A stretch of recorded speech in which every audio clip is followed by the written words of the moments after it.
DJ Immortal, live in the mix. All right, Outlaw Radio Live fans, we are live on the air with none other than K9 the Boss. How are you doing tonight? It's the deal, man. I'm solid. I'm smooth. How y'all doing down there? Oh, I'm doing great, man. I'm doing great. First off, I want to say, man, thank you so much, and thank you so much for coming up on the show, man. I'm a fan of your work, man. So it's an absolute honor and a blessing. Yeah, man. You know it's all love, man, from coast to coast. So I have to ask you this, man. How did you get your start in the music industry? Really, man, I grew up around music, family and whatnot, so I've been around music my entire life, so I didn't know what I wanted to do in music, but I knew I wanted to do something, and, the rap music just kind of, fell in place at a very young age, and, pretty much, once I finally started getting around the right people that had, the right mindset and was able to, gear all my, all my frustrations and life, trials and tribulations, and kind of directing some positive stuff and showed me how to slow down and really put some real business behind my music. That's when I finally, took it there, and completed my first album, Reality Check, which was my first album as an independent artist back in 2010. And I have to ask you, man, with that album Reality Check, that's my next question on the list. What's the inspiration behind that album, and where can our listeners actually get themselves a copy? All right, well, that, man, the inspiration behind that, is my first album, so it took me a while because, it's my first time actually going through the process of creating an actual, project. Before that, I was just doing the whole little, working in the studio, burning CDs. I really wasn't doing nothing, putting on any type of platform, and trying to really get it out there. But during that time of creating that album, I actually went to jail for I want to say a year, so it took me about a year and a half to complete. But while I was down, I had about half of it already recorded, and I was getting the artwork and getting the music mixed and mastered while I was down. But when I got out, or when I was down, I wrote the other half of the album in jail, and got out, and pretty much day one, fresh, being fresh out, I got back in there and knocked out the rest of the album, so that's my it's a lot of blood, sweat, and tears that come behind that album right there, and that was, that's what really set the foundation of, me taking this music serious. But you the question as far as where to find the music, it's all over. You can go to iTunes, you can go to you can go to all the music major platforms, worldwide. You're gonna be able to find Reality Check. And I also have to ask this. So as we all know, you are a member of Spice One's Thug World Entertainment. How did you and Spice One get connected, and what's the story behind that record deal? Yeah, me and Spice One, that's been my partner, man, for years. It really just from doing music, we just kept running into each other, shows and whatnot, and over time just kind of established, a solid relationship with each other. I've always been a fan of Spice One growing up, but he's one of those artists that I grew up being a fan of, and actually met him in person, and he was solid on a personal level too. You got a lot of artists out there that once you meet them in person, they you kind of get a different taste, in your mouth. What type of it doesn't really add up to the artist they portray to be. But now I fuck with Spice, and I stand behind everything that he believes in and whatnot. So I felt like it was, it only made sense. He fuck with my music. He believes in my music and believes I can take it a lot further than what I've gone. And it just made sense over time. You know what I'm saying? I ain't ever signed with nobody before, but I figured, like I said, somebody like himself that's solid with a strong push. You know what I mean? And a legend out here. I felt like it just made sense to be able to link up with him and learn a little game and see what we can do. From there, the rest is just history. And man, that's understandable. Like I agree with what you said, man. There's not a lot of real individuals nowadays in the music industry, man. And Spice One, I've always been a fan of his work as well, man. He most definitely is one hell of an OG in the music industry. I'll tell you that. Yeah, most definitely. And still gets respect to this day. Oh yeah, most definitely. I think even many more years to come, his music is still going to be huge, even after he's gone. Yeah, you got to. He's one of the originators that laid down the foundation for this shit. You know what I mean? especially on the West Coast. You know, especially even in the Bay Area. So you know, you can't leave him out of the topic. You know what I'm saying, when you talking about some West Coast legends.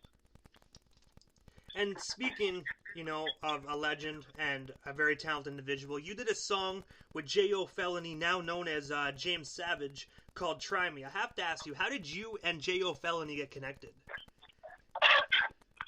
Shit, really, you know, actually, I moved out to San Diego like years back, probably about like, it's been about like, I'd say about like about 10 years ago. Shit, I was young and wild, running around and whatnot, and we pretty much just crossed paths being out here in San Diego, and you know, and just, you know, put two and two together. We had a lot of shared a lot of stuff in common, you know, as far as the streets is concerned and whatnot. So it just made sense to, you know, get some shit popping, you know, and yeah, we knocked that out, did a solid ass video to it, you know.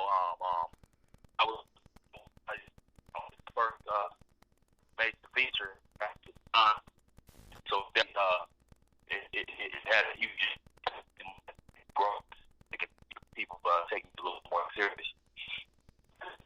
Oh man, most definitely agreed. I actually had the privilege of interviewing J.O. Felony, and he is such a down-to-earth, charismatic individual, man. Yeah, that's my guy.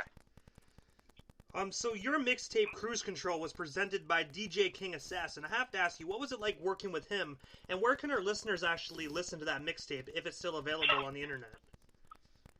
Well, yeah, you know, DJ King Assassin, man, that's like family. You know what I mean? That's like my brother from another mother. You know, he got the light skin going on too, so a lot of times, you know what I'm saying, they think we related and shit. You know, but you know, blood can't make us any closer. You know, but as you know, DJ King Assassin, that was, you know, Tupac's DJ and producer. He worked with a plethora of other artists as well. You know, Cocaine, White Clef, you know, Eazy-E, and so forth. But yeah, just we ended up knowing mutual people, you know, having mutual friends and whatnot. And once he linked up with me, man, we just, you know, like I said, we on a personal level, we just super tight with each other. You know what I'm saying? We've been through a gang of shit on a personal level. Even fuck the music, outside of music, on a personal level. And you know, and he was he was a believer of what I was doing. He adhered to my you know, the drive that I have. You know what I'm saying? And immediately became a fan, which I've always been a fan of his. You know, his work. And so we just, you know what I'm saying? Let's put together a mixtape. You know, he said, you know, you know, like, fuck it, I'm a DJ for you. So, you know, he's actually my DJ as well. And, you know, and just pretty much put that Cruise Control that cracking. So you can find that on there. Most definitely. You were also featured in the XXL Freshman 2015 magazine. I have to ask you, what was that experience like, and how did you actually land that cover? Man, it was a blessing. You know, again, it's just really, you know, I do a lot of networking behind the scenes, and really just made the right connection with the right person at the right time. You know what I'm saying? And shit, you know, yeah, it was just right.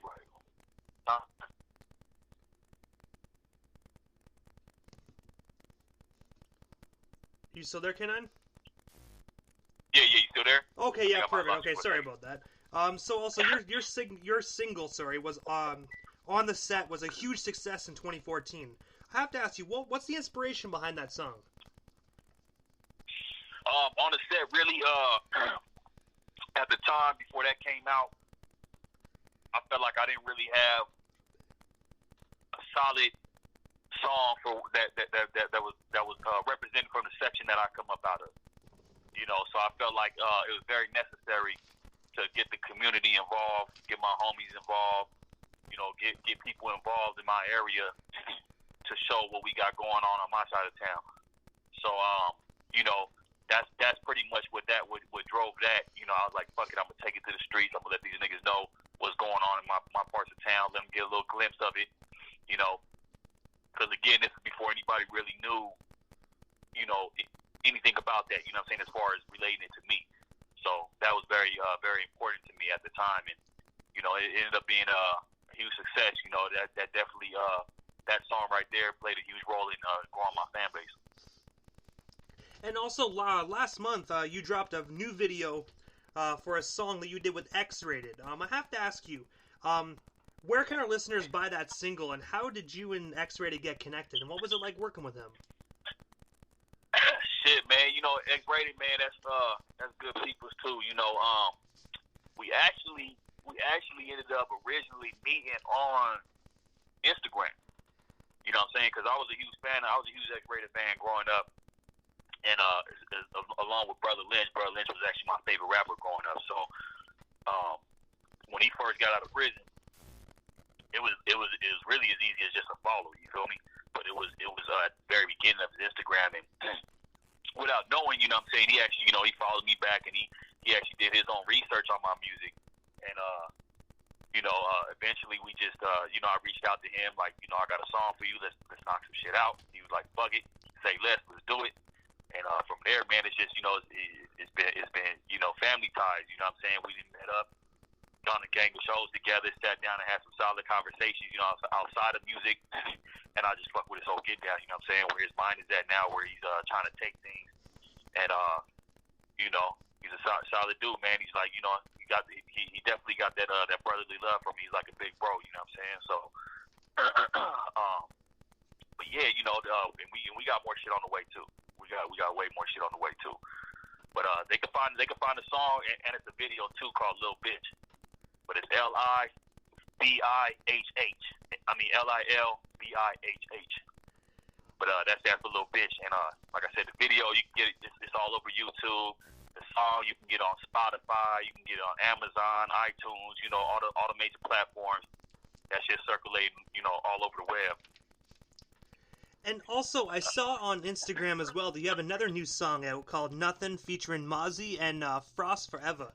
I have to ask you, man, where can our listeners actually buy or stream that single? Well, you know what? I mean, I'm really excited about that single, and it's actually not out yet. We did, it's coming out soon. It'll be really soon. Planning on shooting a video to it as well. But it'll be, they can definitely look forward to hearing it sometime late February, early March. We're going to put it out. But as of now, yeah, I've just been kind of just, you know, promoting it a little bit, letting people know it's coming, kind of build up anticipation and whatnot. But there's no official date yet on that song. And I also noticed you had the chance to work with the late, great Nipsey Hussle. How did you two get connected, and what was it like working with him? Nah, you know what? We actually, you know, it's funny too. I get asked that question all the time. Me and Nipsey, actually, we never actually did any music together. We just had a couple of the same shows, and I've actually, you know, I've hung out with him. I had you know, I had the pleasure of meeting him, you know, through mutual friends and whatnot. I know some of his homies, and you know, so I've sat down and been able to, you know, shake hands with him, have some brief conversations with him. But outside of that, we actually never got to actually doing a song. Okay. All right. I kind of noticed that, but that's still pretty cool that you at least got to do a couple shows with him. At least you got to hang out with him, man. Like, what was he like as a person, like, behind the cameras? You know, I mean, it really, like what everybody else says, you know what I'm saying? It's definitely not sugar-coated. The dude's a legend. You know, he has my respect and love for everything that he implemented in the game, and opened up a lot of people's eyes to a lot of this shit, you know, and being independent behind, you know, and whatnot. But nah, he was solid. You know what I'm saying? He was solid. He was definitely solid. He definitely had he had an aura about himself. You know, and real recognized real. You know what I'm saying? I recognize him as a real one.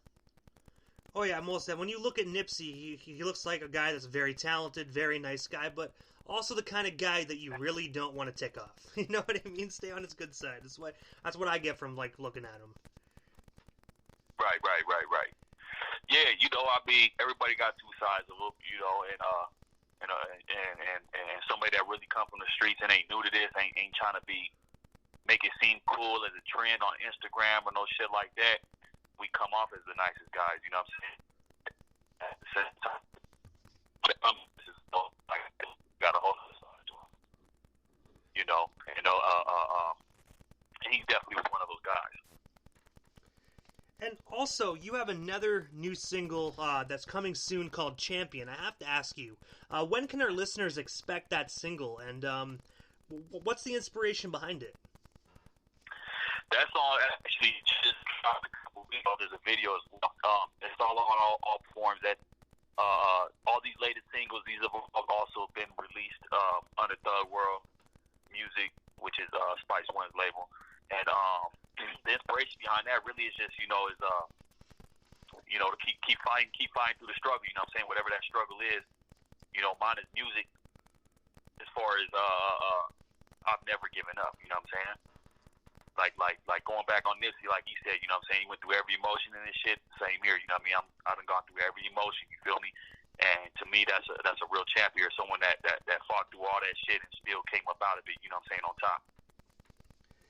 And I also saw a picture on your Facebook of you with Brother Lin Chung. I have to ask you, how did you and him get connected? Well, originally, you know what? Because like I said before, is Brother Lynch, that was my favorite rapper growing up. And so once I started, really fucking with X-Rated, I expressed that to him, and he actually linked us up. He called him FaceTime and was like, "Yo, this my nigga right here." You know what I'm saying? It's my nigga K9, like, And Brother Lynch was very, very humble, very cool. He's another one of those artists that his personality matches who he is as an artist. You know what I'm saying? He was very down to earth, and yeah, we chopped it up a few times on phone, and then we finally ran into each other. You know what I'm saying? And he was kind of hidden in the back with a hoodie on, but I recognized him. You know what I'm saying? I was actually at Corrupt birthday concert that he had in I want to say it was like the Inland Empire somewhere, but I ran into him. We chopped it up a little bit, and that was that, man. And we still A1 too. If only if only like you, 20 years ago could actually picture that moment. You actually got to meet one of your hip hop idols, man. That must have been such a surreal moment for you. Yeah, it was crazy. Anybody that knows me, as far as like my family, my personal homies, they know how much that meant to me. Just to be running around with a lot of these dudes. You know what I'm saying? I grew up to a lot of them, and I appreciate the appreciation and respect that I get from them as well. I mean, that's something that it lets me know that the music's paying off. You know what I'm saying? And who I am has gotten me to where I'm at. Do you think in the future maybe you and Brother Lin Chung might cook up a few tracks? Yeah, that's definitely a very, very promising thing. I don't see why not. It's just timing really right now. Just timing. That's most definitely true. Also, December of last year, you delivered tons of amount of toys to the Black OC Hip Hop Toy Drive in Orange County. I have to ask you, what was that experience like, and what other charity work do you currently do? It was a beautiful thing, man. You know what? That's my first charity event that I've been involved in. I've always been a person to give. I've never been a person to deliver anything anywhere else. I'm the type of person I like to be more of the person that's involved with seeing the person receiving the gift. So, I keep stuff in my trunk of my car. I see a homeless person without shoes or whatever. I hop out the car and, pop the trunk and give them a pair of shoes. That's what I like to see. You know what I'm saying? So that's why the intimacy I feel like is lost when you give it to a charity. Not against those charities at all, but, just a personal thing. But as far as the Orange County Toy Drive, I just figured, I figured it's in Orange County. You know what I'm saying? It's a lot of artists that are on there that are from out my area, and it was going to a positive thing. So I figured give it a shot, get involved in something that's that like that, an event that has to do with rap music and is giving back to the kids. And it was Christmas, so it just made sense. You know what I'm saying, to do something like that. And also in 6 days, you have a concert coming up with Young Dolph at the Observatory Theater in, I think, Santa Monica, California, I believe. Could you tell us? No, it's in Santa Ana. Okay, sorry about that. But could you tell us a bit more about that event, and where can our listeners actually get some extra tickets or some last-minute tickets so they can come see you perform? Got you. Yeah, so the event at the Observatory Theater in Santa Ana, February 11th. It's it starts at 7 o'clock. It's a huge huge venue. Gonna be packed out for sure. They do events there all the time. You know, and nothing but major headliners. I want to say the crowd's gonna be about around 4,000 or 5,000 in there. So it's gonna be a dope. It's a dope venue. The setup, the stage, the sound system, everything is solid. You know, every time I perform there, I have nothing but great things to say about that place. You know, Young Dolph, of course, I have not met Young Dolph. We've never done anything together, nothing like that before. So I figured this, you know, perfect time and opportunity, you know what I'm saying, to possibly meet the guy, you know what I'm saying, coming from Memphis, and you know, and try to network, and you know, and maybe hit something off. You know, been a while since I've performed in Santa Ana. Santa Ana is actually my hometown. I'm from Santa Ana, so I try to come back every once in a while and do a little something there for my local fan base. But as far as tickets, you know, you can get them on. You can even go to my social media. I got people that'll respond to you in my DMs. So you just go to my Instagram. Somebody will respond to you. But my Instagram is K9THABOSS. K9THABOSS. That's my Instagram. So if you DM me on there, somebody will get back to you and you know and work it out, figure it out. Most but the definitely. tickets are $30. The tickets are $35 each. And again, it's also an all-age event. But if you're 21 and over, you can drink. So, you know, it's gonna be a mixture of people there. It's gonna be a lot of people, man. It's gonna be good for the community. Oh man, it sounds like one hell of a great event. You know what I mean? But I have to ask you, K9, what's next? What's next for you? Other than the concert, the new single dropping, what else you got cooking up? Really, I'm sitting on a couple different singles, man. That I'm ready to put out. Well, I'm not gonna say ready to put out. I want to put out, but you know, just going back, polishing them up. You know, every so often, adding, taking away from it, and just focusing on these singles. You know, I get asked the question all the time as far as, you know, when am I gonna put out an EP? That's something I'm sure gonna come in 2020. Just been pumping the streets though with these singles, and you know, once I get a chance to sit down a little bit, then EP might come up out of that. So, K9, this is the time of the interview that I give a chance for the individual that comes on my show, just a chance to give shout-outs to whomever they want to give shout-outs to, and also their social media handles. That way our listeners can follow you if they're not already doing so. Most definitely. Well, before that, you guys are based out of Detroit, man. I actually got one of my partners from Detroit here with me right now. We're actually based in Prescott, Ontario, Canada. Oh shit! Okay, I don't know why I thought you guys were in Detroit. It's honestly, Detroit is actually right across the water, I believe, from Windsor, Ontario. That's about like a 6-hour drive away from here. Oh, okay, got you. But yeah, so now, I'm sorry. What was the question again? Oh, just if you want to give shout-outs to whomever you want to give shout-outs to, and also your social media handles. Is that way our listeners can follow you if they're not already doing so? There you go. Okay, well, shit. You know, I like to give a shout out to my boy Caution. You know, say that's a real one. That's big bro since day one. Helped me come a long way with this music. You know, shout out to Spice One, Thug World Entertainment. Shout out to X Rated. Shout out to all the fans, all the listeners, friends and family that's been supporting me since day one with this and ain't gave up. And and that's it. That's it. And you could follow me on all social medias, all the main ones, Twitter, Instagram, Facebook, and so forth. And all that's going to be K9THABOSS. K9THABOSS. I'll let your boy fuck with me. Hey, man, I want to say thank you so much, K9, for coming up on Outlaw Radio Live, man. It was an absolute blessing and an honor. Good luck on your show, man. Tear the roof off the joint. Most definitely, man. I appreciate you guys' time. You guys have a good one. You as well, man. Most definitely. Have yourself a wonderful night. Well.